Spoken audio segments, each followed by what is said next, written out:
اس کی موت کبھی قدرتی نہیں ہو سکی. ہم اس موقع کے اوپر ایران کی عوام کے ساتھ ان کے غم کے اندر برابر کے شریک ہیں. دوسری چیز تحریک تحفظ آئین پاکستان ہے. میرا خیال ہے اس تحریک سے کسی کو کوئی اختلاف نہیں ہے، لیکن ہمارے جو مقتدر طاقتور حلقے ہیں ان کو اس کے نام سے اختلاف ہے کہ آئین کا تحفظ کرنے کی تحریک کیوں کھڑی ہوگی پاکستان کے اندر. یہ پریس کلب بھی ہے. 2018 میں ہی میں نے یہاں پر ہی ایک پریس کانفرنس کی تھی، ابھی کئی ساتھی موجود ہیں، اور پھر میں نے اس کی بہت بڑی قیمت بھی بھگتی تھی. بدقسمتی سے پاکستان کے اندر آئین جو ہے وہ صرف ایک ٹکڑے کا نام رہ چکا ہے. آپ گراؤنڈ کے اوپر چیک کریں جا کر، ہماری عدلیہ ہو، ہمارا ہر سیگمنٹ آف سوسائٹی ہو جو کسی نہ کسی طریقے سے کسی عملداری کے تحت چلتا ہے، اور وہ عملداری انڈر کانسٹیٹیوشن ہوتی ہے، وہ سسٹم مکمل کا مکمل کرپٹ ہو چکا ہوا ہے. آپ یہ دیکھ لیجئے، اسرائیل ایک ایسی ریاست جسے پاکستان تسلیم نہیں کرتا اور پاکستان کے پاسپورٹ پر لکھا ہوا ہے، اور غزہ کے مظلومین کے حق میں احتجاج کرنے والوں کے ساتھ جو سلوک پاکستان میں کیا جا رہا ہے، یہ مجھے نہیں پتا کہ آئین میں کس جگہ پر اس چیز کو ڈیفائن کیا گیا. جو گزشتہ روز ملتان کے NA 148 کے حلقہ کے اندر کی، خود پرائم منسٹر نہیں بن سکے، ادروائز سب چیزیں ٹھیک ہونی تھی. وہ گھر سے ہی انہیں وہ دال لگ گیا جس کی وہ ایکسپیکٹیشن نہیں کر رہے تھے. اور سیانے بزرگ لوگ صحیح کہتے ہیں کہ سیاست بہت بے رحم ہوتی ہے.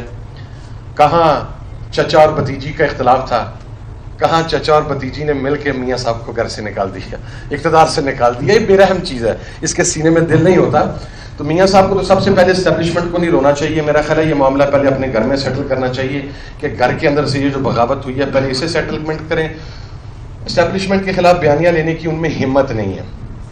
ہمت اس لیے نہیں ہے کہ جس آدمی نے، یا ہر، میں میاں صاحب کو یہ پن پوائنٹ کر کے نہیں کہہ رہا، ہر وہ آدمی جس نے کرپشن کا مال کھایا ہے، جس نے اس ملک کے وسائل کو لوٹا ہے، جس کی فائلز بنی ہوئی ہیں، اس کی یہ کیپیسٹی ہی نہیں ہے کہ وہ پاکستان کے طاقتور لوگوں کی آنکھ میں آنکھ ڈال کر بات سکے، یا سپریمیسی آف لا کی بات کر سکے، یا کانسٹیٹیوشن کی بات کر سکے. اس لیے کہ آپ جب کوئی ایسی حرکت کرنے کی کوشش کرتے ہیں نا، تو جناب والا ایک آفس میں آپ کو بلایا جاتا ہے، وہاں پہ وہ ایسی فائل آپ کے سامنے رکھتے ہیں، پھر وہ کہتے ہیں جناب اس پہ ذرا غور فرمائیں. تو غور فرمانے سے پہلے بندے اپنے کرتوتوں سے تو آگاہ ہوتا ہے، تو بندہ یہ کہتا ہے کہ نہیں آپ غور نہ کروائیں، مجھے بتائیں میں نے کیا کہنا ہے آپ کے لیے، یا میں نے کیا کرنا آپ کے لیے. یہ سر پھرے بہت کم ہوتے ہیں جن کی فائلیں نہیں ہوتی، جن کی فائلیں نہیں ہوتی، کیونکہ وہ پھر بلیک میل نہیں ہوتے نا، وہ پکڑے نہیں جاتے. ان کو اب بلیک میل، ہاں ان کے لیے پھر ایک ہی حال ہوتا ہے، یا وہ حادثوں میں مارے جاتے ہیں، یا ان کے وہ ٹائر کھول دیے جاتے ہیں، ٹائر آرٹس کھول جاتے ہیں، یا وہ کسی دہشت گرد تنظیم کا نشانہ بن جاتے ہیں. بن جائیں، کوئی ایشو نہیں. میں لاسٹ بات کہہ کے یہ اجازت چاہوں گا، یہ تحریک جاری رہے گی. میں عمران خان صاحب کے ساتھ کھڑا تھا، اس بندے نے، اچھا یہ بھی نا کچھ بھاشن دینے کے لیے کچھ لوگ آ جاتے ہیں، روز میڈیا کے اوپر بیٹھ جاتے ہیں کہ جی سانیہ 9 مئی ہو گیا، سانیہ 9 مئی ہو گیا. جن لوگوں نے کبھی زمان پر کا گیٹ نہیں دیکھا، وہ بھی اتنی مہارت کے ساتھ رات کو بیٹھ کے جھوٹ 8 سے 12 بجے تک بولنا شروع کرتے ہیں کہ وہاں پر یہ تھا، وہاں پر یہ تھا، وہاں پر یہ تھا. ایک ابھی وہ صاحب کردار ایک نوجوان تو نہیں، جوان برآمد ہوا کراچی سے، جو پتہ نہیں خدا جانے اسے سینیٹر کون منتخب کر گیا، اور وہ ایسی عجیب بہکی باتیں کرتا ہے کہ اس کی اب کرتوت میں بیان کرنا نہیں چاہتا، کیونکہ یہاں پر ہماری بہنیں بھی بیٹھی ہیں، خواتین بیٹھی ہیں. وہ آ کے ایسے بھاشن دینا شروع کرتا ہے جیسے مقام ولایت تک پہنچنے والا ہے. وہ اس کا بیک گراؤنڈ ذرا آپ کھول کے دیکھیں، اسے اتنے بڑے بڑے بھاشن دینے کی ضرورت نہیں ہے. وہ ذرا بیک گراؤنڈ کھول کے دیکھیں، یا تھوڑا، اب کل اس نے نام لیا جنرل فیض کا. میں بتاؤں اسی جنرل فیض کے پیچھے یہ موصوف کس طرح پھرا کرتے تھے ترلے اور منتیں کرتے ہوئے. اور میں اگلی بات بھی بتا دوں، یہ جتنا مرضی کر لیں، ان کی اوقات ہی نہیں ہے کہ یہ جنرل فیض یا کسی جرنیل کو ہاتھ ڈال سکیں. یہ صرف کسی ایک ذاتی انڈیویجول کو خوش کر رہا ہے جس سے اس نے اپنا بینیفٹ لینا ہے یا آپ کو اپنی خواہش پوری کرنی ہے. Nothing more then that.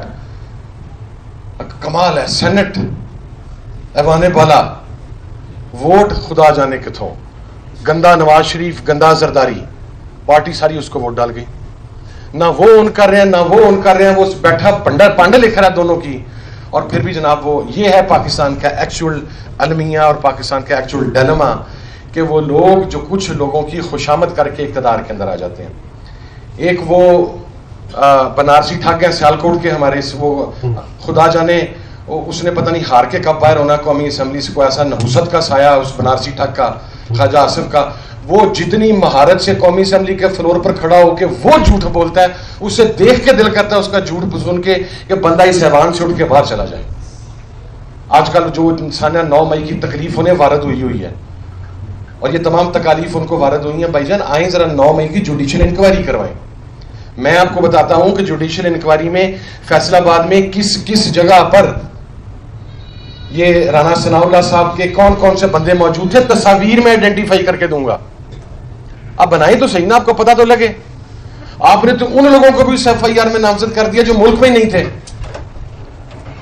تو میں صرف یہ بات کہنا چاہ رہا ہوں کہ ہمیں عمران خان کے ساتھ کھڑا تھا, اب میری مجبوری یہ بن گئی, میرا تعلق جس خاندان سے ہے, میں جس بریڈ سے بلونگ کرتا ہوں, میں شاید خاموش ہو جاتا, خالی میں نہیں رہتا, اپنے معاملات کو سیٹل کرنے کی کوشش کرتا. اب 2-2.5 سال سے بڑی پی کاٹ لی ہے, لیکن جب ایک انسان آپ کے اوپر اعتبار کرتا ہے نا, خاندانی آدمی اس اعتبار کو کبھی ٹھیس نہیں پہنچاتا. نہ تو میں عمران خان کا ساتھ چھوڑوں گا, بلیک اینڈ وائٹ کلیئر ہے. ایک زبان اسے دی, ایک اعتبار اس نے کیا, وہ اعتبار کم از کم جیتے جائے. اور وہ اس طرح نہیں جس طرح ہمارے کراچی کے موصوف نے فرمایا تھا سر اتر جائے گا تو کچھ نہیں ہوگا. میں سر سر اتروانے والا نہیں ہوں, میں بالکل یہ بھی کلیئر کر دوں. میرا سر اتارنے کے لیے بڑی تگودود کرنی پڑے گی, اور میں اپنے ساتھ ساتھ 10-15 کے سر لے کے بھی جاؤں گا, یہ بھی بات میں بالکل کلیریفائی کر دوں. وہ ویسے سر نہیں جاتا ہے, وہ جیسے موصوف, اور 2 گھنٹے بعد ان کی پریس کانفرنس آ گئی تھی. لیکن یہ تحریک جاری رہے گی انشاءاللہ.